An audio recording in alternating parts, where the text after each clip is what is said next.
Hello students, good evening. Today in 10th class mathematics we are starting a new chapter, chapter coordinate geometry. Coordinate geometry में कुछ चीज़ें अभी हम लोग 9th class में पढ़ चुके हैं. अब उन्हीं कॉन्सेप्ट्स को अभी हम लोग आगे बढ़ाएंगे. तो कोऑर्डिनेट ज्योमेट्री में we will be making use of the coordinates of points and geometry, है ना. तो we will be generating geometrical figures बनाएंगे किसकी मदद से, कोऑर्डिनेट्स डिफाइन करके, है. तो अब इसमें अभी हम लोग ये कहते हैं we will be defining position of point with respect to two mutually perpendicular lines, है ना. ये दो म्यूचुअली परपेंडिकुलर लाइंस को अभी हम लोग एक्स एक्सिस और वाई एक्सिस बोलते हैं. This is termed as the x axis and this is termed as the Y axis. अब इसमें this entire plane will be divided into 4 parts. ये एक पार्ट आ गया, ये एक पार्ट आ गया, ये एक पार्ट और ये एक पार्ट, है ना. And the point of intersection of the two perpendicular lines और the two axis will be termed as the origin. इसको अभी हम लोग ओरिजिन बोलेंगे, O. And the position of any point will be defined in terms of distances from these two axis. आपको इस point की position अगर डिफाइन करनी है तो इसको डिफाइन करने के लिए अभी हम लोग इसके distances from the Y axis and distances from the x axis बताएंगे, है ना. तो अभी हम लोग ये देखते हैं this distance is the distance of the point from the x axis and distance of this point from the x axis will be measured. आपको इस पॉइंट का एक्स एक्सिस से डिस्टेंस मेजर करना तो वो ये आएगा, है ना. तो अब हम लोग इसमें ये बोलते हैं कि PM will be the distance of P from the x-axis. अब इसमें अभी हम लोग क्या बोलेंगे, this PM is measured parallel to y-axis. तो ये x-axis से डिस्टेंस है, लेकिन ये अभी आप कैसा मेजर कर रहा है, this is measured parallel to what, the Y axis. इसलिए इस डिस्टेंस को भी हम वाई बोलते हैं. And distance which is measured on the Y axis और parallel to the Y axis, this is represented by Y. और इस पॉइंट का, अब अच्छे देखना, इस पॉइंट का वाई एक्सिस से डिस्टेंस, इसको अभी हम लोग Pn से रिप्रेजेंट करेंगे. सो Pn is what, the distance of P from the y-axis. और ये distance from the y-axis, ये y-axis से इस पॉइंट का distance, this is measured parallel to x-axis, है ना. So this is measured parallel to x-axis और ये डिस्टेंस जो है x रहेगा. तो अब हम लोग इसको x बोलेंगे. x will be the distance which is measured on the x axis और parallel to the x axis. और इन दोनों डिस्टेंसेस को अभी हम लोग एक ऑर्डर्ड पेयर के फॉर्म में रिप्रेजेंट करेंगे. पहले ये x वाला डिस्टेंस और फिर ये y वाला distance. And this xy will be called what, the coordinates of point P. अब इसमें ध्यान से देखना, ये डिस्टेंस जो है this is measured parallel to the Y axis और ऑन द वाई एक्सिस. और इसको अभी हम लोग एब्सिसा बोलते हैं, sorry, this is termed as the ordinate. Distance which is measured on the Y axis और parallel to the Y axis, उसको ऑर्डिनेट बोलते हैं. Distance which is measured on the x axis और parallel to the x axis, इसको अभी हम लोग, this is termed as the abscissa. x will be what, the abscissa. So x is the abscissa. Distance measured on the x axis और parallel to the x axis, इसको abscissa बोलते हैं. Distance measured on the Y axis और parallel to the Y axis is termed as the ordinate. distances which are measured to the right side of the origin on the x-axis will be taken as positive, and distances which are measured on the x-axis towards the left side of the origin will be taken as negative. x-axis पर जो distance आप origin के right side में measure करोगे वो positive रहेंगे, और x-axis के left side में जो x-axis पर measure करेंगे वो negative रहेंगे. Distances measured above the origin along the y-axis will be taken as positive, and distances which are measured on the y-axis and below the origin will be taken as what? Negative. ये याद रखना, ये positive x, ये negative x, ये positive y और ये negative y. अब आप इसमें देखना ध्यान से, इन्हीं कॉन्सेप्ट्स को अब हम लोग और आगे बढ़ाएं.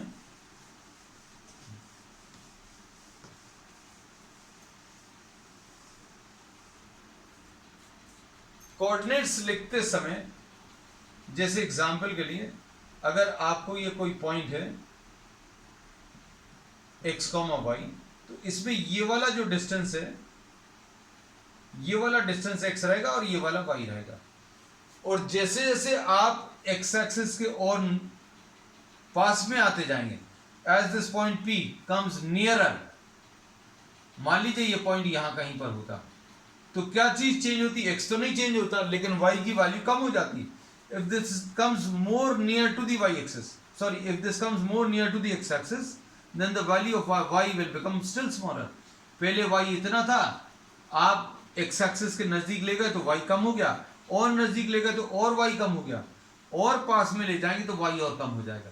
और यहां पर अगर आप ले आएंगे, so if you are having a point which is lying on the x-axis, अगर कोई पॉइंट x-axis पर लाई करेगा तो उसमें ऑर्डिनेट मतलब y वाली वैल्यू नहीं रहेगी. मतलब जैसे x कोऑर्डिनेट और y कोऑर्डिनेट थे तो x, 0 रहेगा, मतलब x तो रहेगा लेकिन y जो है कम होते होते कितना? 0 आ गया.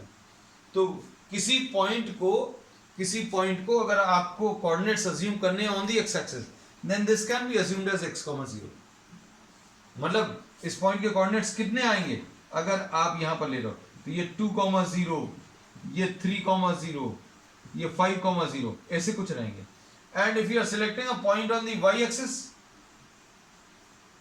अगर आप y एक्सिस पर कोई पॉइंट लेते हो तो क्या होगा? x की वैल्यू कम होते होते x की वैल्यू 0 हो जाएगी. हम लोग बोलेंगे y तो रहेगा लेकिन x की वैल्यू बच्चों कम होती जाएगी और x की वैल्यू यहां पर 0 हो जाएगी. अब x की वैल्यू अगर 0 लिख ली तो ये पॉइंट कैसा रहेगा? 0, y. So any point on the y axis can be assumed to be having coordinates what? 0, y.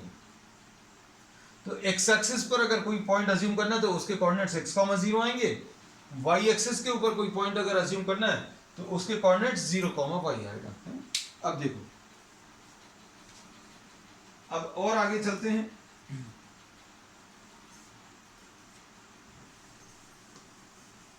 अब इन्हीं कोऑर्डिनेट्स के सिस्टम को अभी हम लोग आगे बढ़ाते हैं, और अब हम लोग डिफाइन कर रहे हैं क्या? Distance formula.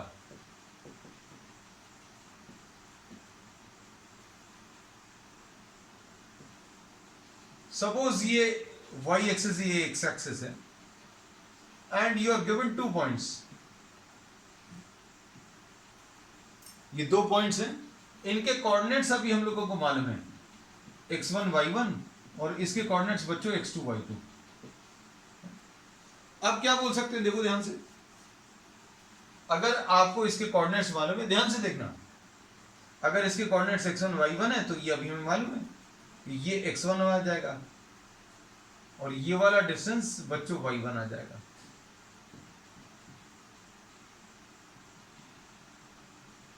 और इसके कोऑर्डिनेट्स x2 आ जाएंगे, और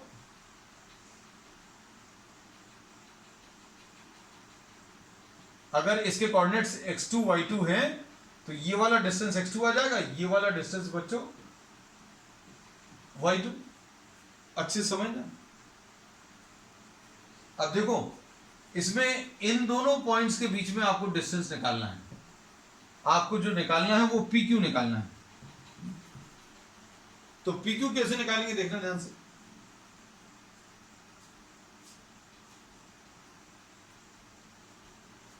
अगर आपको PQ डिस्टेंस निकालना है तो ये x2 है, ये x1 है। ये अगर x2 है, ये x1 है, तो बच्चों ये कितना आ जाएगा, ये x2 माइनस x1 आ जाएगा। अगर ये x2 है और ये x1 है तो ये वाला डिस्टेंस x2 माइनस x1। अब देखो ये वाला distance, just follow the movement of the fingers. ये y1 है, ये पूरा y2 है, ये पूरा y2, ये y1। आपको ये y2 मालूम है, ये y1 मालूम है, तो ये कितना आ जाएगा। ये निकालने के लिए आप पूरे में से ये माइनस कर लो। पूरा ये y2 है,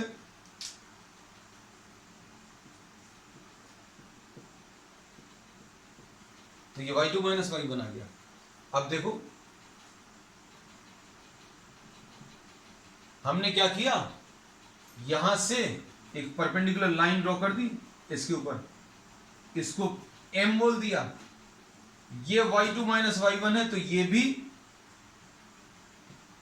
y2 माइनस y1 आ जाएगा। ये y2 माइनस y1 है, तो ये y2 माइनस y1। ये x2 है, ये x1 है, तो ये x2 माइनस x1। ये x2 है, ये x1, तो ये x2 माइनस x1। अब देखो ये PQ डिस्टेंस कैसे निकलेगा। PQ distance will be equal to, Pythagoras theorem use कर सकते हैं। PQ डिस्टेंस अगर आपको निकालना, this will be equal to PM square plus MQ square, under root of PM square plus MQ square, ऐसा लिख सकते हैं। अब देखो PM कितना है बच्चों, PM है under root of x2 minus x1 का होल स्क्वायर, और MQ क्या है, y2 माइनस y1 का whole square. x2 minus x1 whole square और ये y2 minus y1 whole square. तो PQ डिस्टेंस अभी हम लोगों को मिल गया। PQ जो है this will be under root of x2 minus x1 whole square plus y2 minus y1 का whole square. So this is what, this is the distance formula है। तो डिस्टेंस फार्मूला अगर आपको अप्लाई करना है ना, तो अब हम लोग कैसे अप्लाई करेंगे ये ध्यान रखना बच्चों। अगर आपको एक पॉइंट के कोऑर्डिनेट्स दिए हैं x1 y1 और दूसरे पॉइंट के कोऑर्डिनेट्स दिए हैं x2 y2, तो आप कुछ डायग्राम नहीं ड्रॉ करेंगे, कुछ नहीं करेंगे। क्या करेंगे, डिस्टेंस फार्मूला सीधे सीधे अप्लाई कर देंगे। कैसे सीधे सीधे अप्लाई करेंगे, x वाली वैल्यूज को माइनस करेंगे। x2 है, ये x1 है, तो x2 माइनस x1 है ना, स्क्वायर कर देंगे। फिर y वाली वैल्यूज को माइनस करेंगे, तो y2 माइनस y1 उसको स्क्वायर कर देंगे और इसका स्क्वायर रूट ले लेंगे। तो ये डिस्टेंस फार्मूला है। अब what happens if we are subtracting x1 minus x2 and y1 minus y2, तो it will not make much of a difference। क्यों, x2 minus x1 का स्क्वायर करो या x1 minus x2 का स्क्वायर करो, x1 minus x2 का square करो, y1 minus y2 का स्क्वायर करो, आंसर जो है परफेक्टली सेम आने वाला है। तो अब इसके कुछ एग्जांपल्स लेंगे, है ना। अब इसमें क्या होगा, ये कोऑर्डिनेट्स के टर्म्स में अभी हमने डिस्टेंस बताया। अब इसमें ज्योमेट्री की भी प्रॉपर्टीज अप्लाई होंगी, इसलिए इस टॉपिक का नाम क्या है, कोऑर्डिनेट ज्योमेट्री है। अब जैसे किसी ट्राइंगल को राइट एंगल ट्राइंगल प्रूव करना है? अच्छे सुनना, अगर किसी ट्राइंगल को राइट एंगल ट्राइंगल प्रूव करना है तो प्रॉपर्टी, ज्योमेट्रिकल प्रॉपर्टीज मालूम होनी चाहिए। तो अब हम लोग क्या बोलेंगे बच्चों, ध्यान से सुनना। अभी हम लोग AC डिस्टेंस निकालेंगे, फिर BC डिस्टेंस निकालेंगे और AB डिस्टेंस निकालेंगे, और इनमें BC और AB को स्क्वायर करके ऐड करने पर, AB square plus BC square करने पर अगर AC स्क्वायर आ जाए, मतलब कोई भी दो को स्क्वायर कर, कोई भी दो डिस्टेंसेस को स्क्वायर करके ऐड करने पर तीसरे का स्क्वायर अगर आ जाए, then we say that this will be what, a right angle triangle, है ना। तो ये याद रखना, अभी हम बताएंगे भी कि भाई अगर राइट एंगल ट्रायंगल प्रूव करना है तो आप कोई डिस्टेंस, ये L1 निकाल लो, ये L2 निकाल लो, ये L3 निकाल लो, इसको स्क्वायर करके, इसको स्क्वायर करके इन दोनों को ऐड करने पर अगर ये आ जाए L3 स्क्वायर, तो अब हम लोग बोलेंगे राइट एंगल ट्रायंगल है। या इन दोनों को स्क्वायर करके ऐड करने पर L2 स्क्वायर आ जाए तो भी राइट एंगल है। इन दोनों को स्क्वायर करके ऐड करने पर L1 स्क्वायर आ जाए तो भी राइट एंगल। बस it will just be there will be just a small difference कि राइट एंगल ट्राइंगल किसको मार्क करना है, तो वो अभी अपन देखेंगे, प्रॉब्लम्स में और डिटेल में डिस्कस करेंगे। मतलब अभी हम लोग ये कह रहे हैं कि आपको ज्योमेट्रिकल प्रॉपर्टीज क्या अप्लाई होंगी वो बता दे रहे हैं। कोऑर्डिनेट वाला पार्ट तो बता दिया, अब इसमें अगर इक्विलैटरल ट्राइंगल बताना है तो आपको फिर से 3 पॉइंट्स दिए रहेंगे, ए दिया रहेगा, बी दिया रहेगा, सी दिया रहेगा। तो आप क्या करोगे बच्चों, इसमें ए बी, बी सी और ए सी निकालोगे। इनमें से कोई दो, if two are equal then isosceles, if all three are equal तो क्या आ जाएगा, ये एक इक्विलैटरल ट्राइंगल आ जाएगा। ठीक है, तो ये सारी चीजें जो है बच्चों ये क्लियर रहनी चाहिए, है ना। अब पैरेललोग्राम अगर प्रूव करना है, जैसे मान लीजिए आपको ये दिया है पैरेललोग्राम,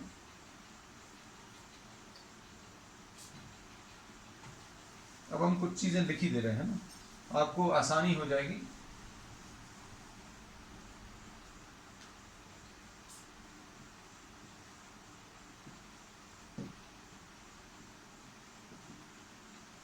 रेक्टेंगल के लिए और पैरेललोग्राम के लिए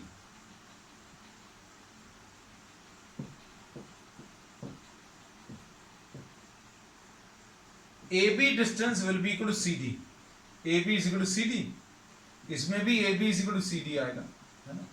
फिर A D is equal to B C, लो भाई इसमें भी A D is equal to B C आ गया। अब इसके बाद रेक्टेंगल में A C will be equal to B D, मतलब डायगोनल्स इक्वल आएंगे, मतलब ये डिस्टेंस भी निकालोगे और ये डिस्टेंस भी निकालोगे, इधर भी यही करोगे, लेकिन यहां पर A C will not be equal to B D. तो ये देखो ज्योमेट्री अप्लाई हो रही है ना? और डिस्टेंस कैसे निकालेंगे, इन सब के कोऑर्डिनेट्स दिए रहेंगे बच्चों, है ना। अभी हम प्रॉब्लम्स करेंगे तो बताएंगे, है ना? सारी चीजें अभी हम लोग डिस्कस करेंगे। फिर उसके बाद रोम्बस और स्क्वायर,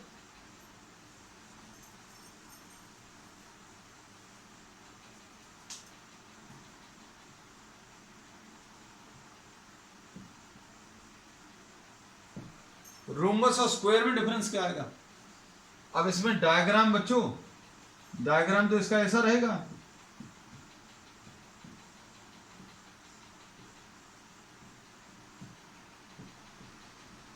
रोम्बस में all the four sides are equal,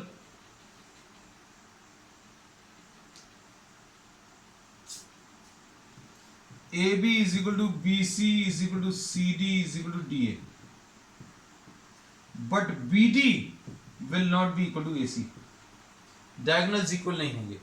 लेकिन इसमें क्या होगा, A B will be equal to B C is equal to C D is equal to D A and B D will be equal to A C. So here it will be what, a square. तो बच्चों अब कुछ problems ले रहे हैं, problem से सारी चीजें आपको क्लियर होंगी। अब क्वेश्चन नंबर 1 ले रहे हैं सबसे पहले,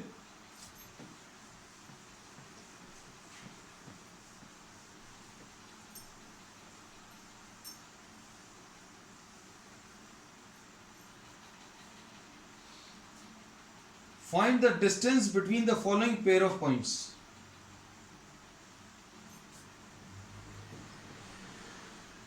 आपको पॉइंट्स दिए हुए हैं फर्स्ट के फर्स्ट पार्ट में 2 3 एंड 4 1। अब बच्चों ये x1 y1, ये x2 y2,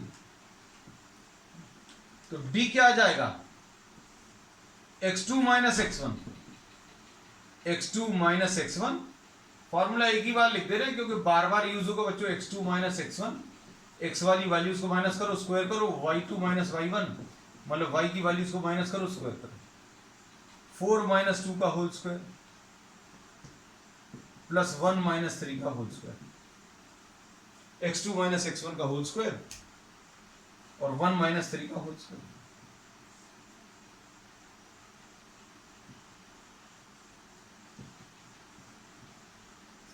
ऐसा कुछ आ जाएगा।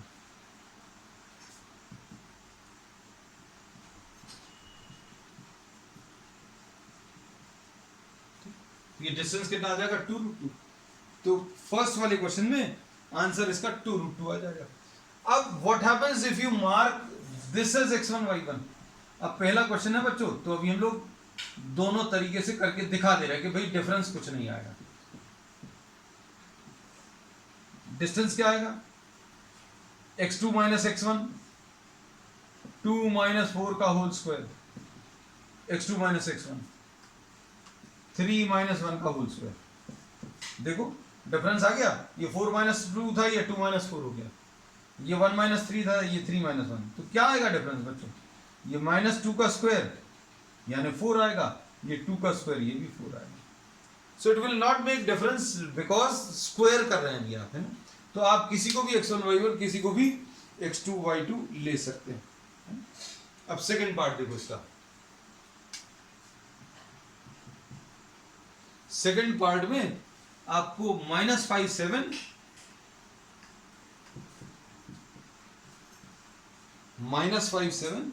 और -1,3 ऐसा कुछ दिया होगा। अब क्या करेंगे, डिस्टेंस फॉर्मूला यूज करो। Take this as x1 y1, take this as x2 y2।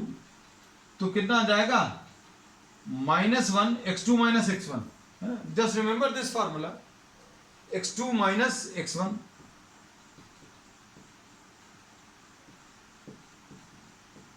y2 minus y1 का होल स्क्वायर। सॉल्व कर लो। अभी कितना आएगा, -1 + 5 यानी 4 का स्क्वायर, 4 का स्क्वायर विल बी 16, और 3 माइनस 7 का स्क्वायर मतलब -4 का स्क्वायर यानी ये भी 16। तो ये दिस विल बी व्हाट, √16 + 16, और ये सॉल्व करने पर √32 आएगा बच्चों, √32 यानी कि 4√2 इज द आंसर। ठीक है, तो ये सेकंड पार्ट आ गया। अब थर्ड पार्ट देखो। क्वेश्चंस बहुत ज्यादा टफ नहीं है। शुरू में initially what they have done in the exercise, it may appear that there is a sort of repetition in the problems, and the intention or the objective is that the students get used to the formula, है ना। इसलिए बार बार उसी type के problems देते हैं, बहुत सारी variety, a, b and -a, -b, a, b and -a, -b। ये x1 y1 है बच्चों, और ये x2 y2। अब b कितना आ जाएगा, √x2 minus x1 whole square, मतलब -a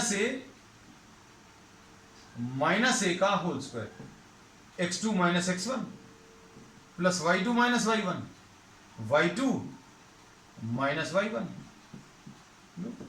ये कितना आ जाएगा बच्चों, ये -2a का होल स्क्वायर प्लस -2b का होल स्क्वायर, है ना। सो this is what, √4a² plus 4b²।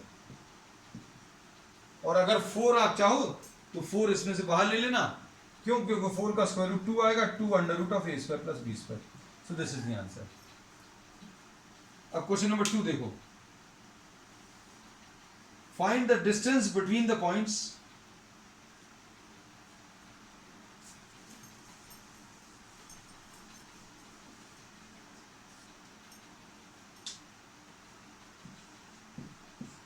Question number 2. Question number 2 में find the distance between the points 0, 0 and 36, 15.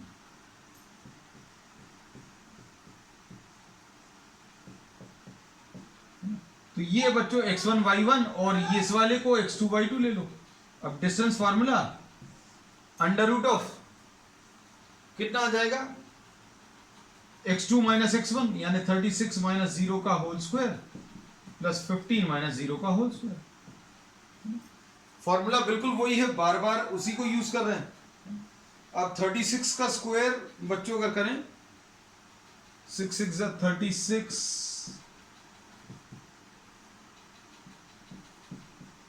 6 3 18, और 18 36 और 3 39। चलो 1296 प्लस 225,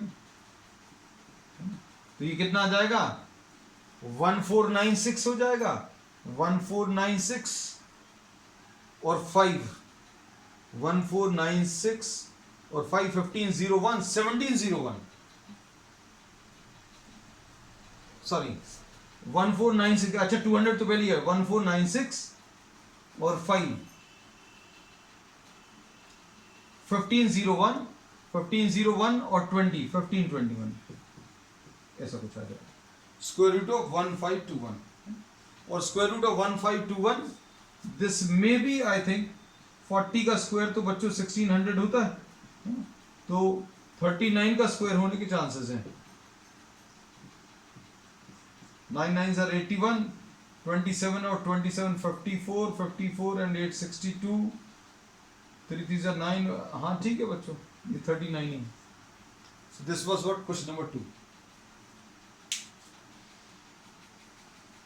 अब क्वेश्चन नंबर 3 देखो,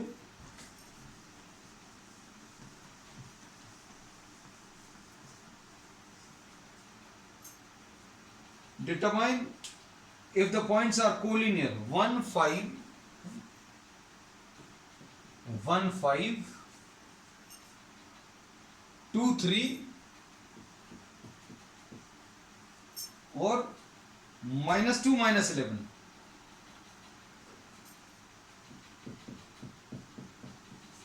बच्चों अब देखो इसमें इसको A लिख लिया, इसको B लिख लिया, इसको C, अब ए बी अगर आप निकालोगे, अगर ये एक ही लाइन में है, अगर एक ही लाइन में कोई 3 पॉइंट्स हैं, तो कोई 2 के बीच का डिस्टेंस, फिर अगले 2 का बीच का डिस्टेंस, और फर्स्ट और थर्ड के बीच का डिस्टेंस, मतलब इन दोनों के बीच का डिस्टेंस इस डिस्टेंस और इस डिस्टेंस के एडिशन के बराबर आएगा। So we'll try to calculate A B, we'll try to calculate B C and A C.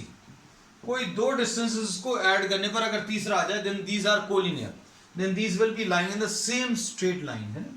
A B देखो कैसे मिलेगा, अब इतनी तो आदत हो गई होगी, x2 माइनस x1 2 माइनस 1 का whole square, y2 minus y1 3 minus 5 का होल स्क्वायर,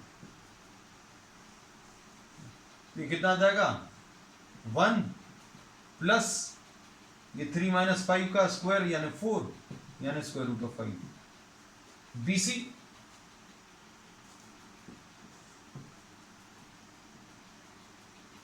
BC कैसे मिलेगा, -2 का होल स्क्वायर, -2 का होल स्क्वायर प्लस -11 -3 का होल स्क्वायर, तो ये कितना आ जाएगा सॉल्व करने पर, ये आ जाएगा under root of x2 minus x1 y2 minus y1 -2 -11 -3, ये आ जाएगा 16, और ये कितना आ जाएगा 14, है ना, ये 14 का square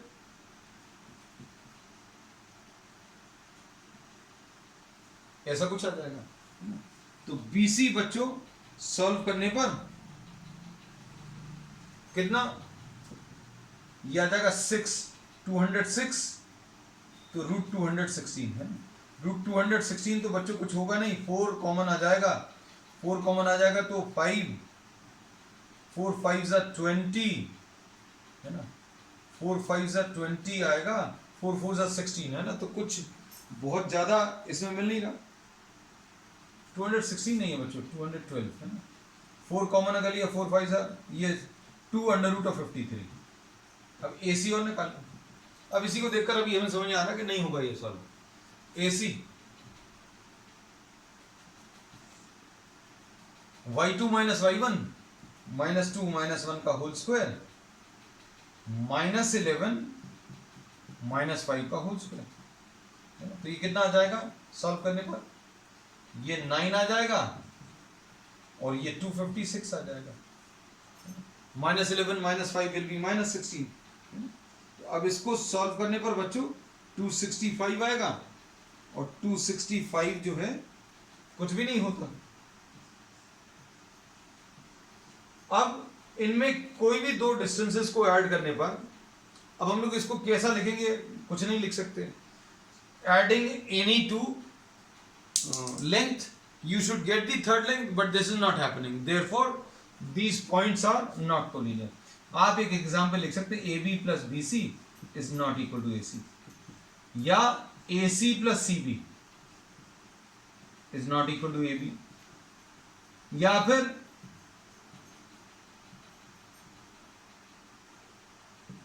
BC plus CA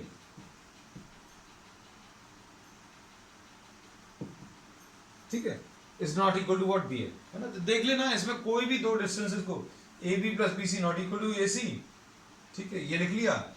B C plus A C is not equal to A B, ठीक है, और कौन सा रह गया ए सी प्लस बी सी, ठीक है।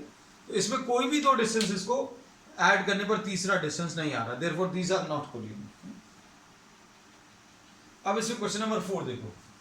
क्वेश्चन नंबर 4 में you are once again given 3 vertices या 3 points दिए हैं rather. Check whether these are the vertices of an isosceles triangle. Question number 4. Points क्या दिए हैं 5 minus 2 और क्या दिया है 6 4 and 7 minus 2. इसको A लिखा, इसको B लिखा, इसको C लिखा। A B कैसे निकालोगे? X वाली वैल्यूज को माइनस करो, 6 minus 5 plus 4 minus minus 2,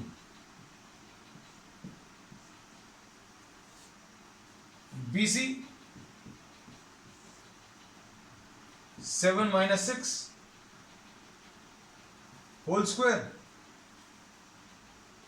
plus minus 2 minus 4 का होल स्क्वायर। और AC कैसे मिलेगा बच्चों? 7 माइनस 5 का whole square plus minus 2 minus 2 का होल स्क्वायर। अब ये कितना आ जाएगा? स्क्वायर नहीं लिखा था ये आ जाएगा 4 प्लस 36 यानी √40। इधर देखो, इधर बच्चों कितना आ जाएगा? ये 1 आएगा प्लस 36, ऐसे ही कुछ आ रहा है, मतलब ये कितना आ जाएगा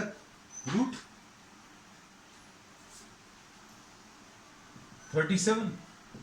और इधर पर कितना आ जाएगा बच्चों?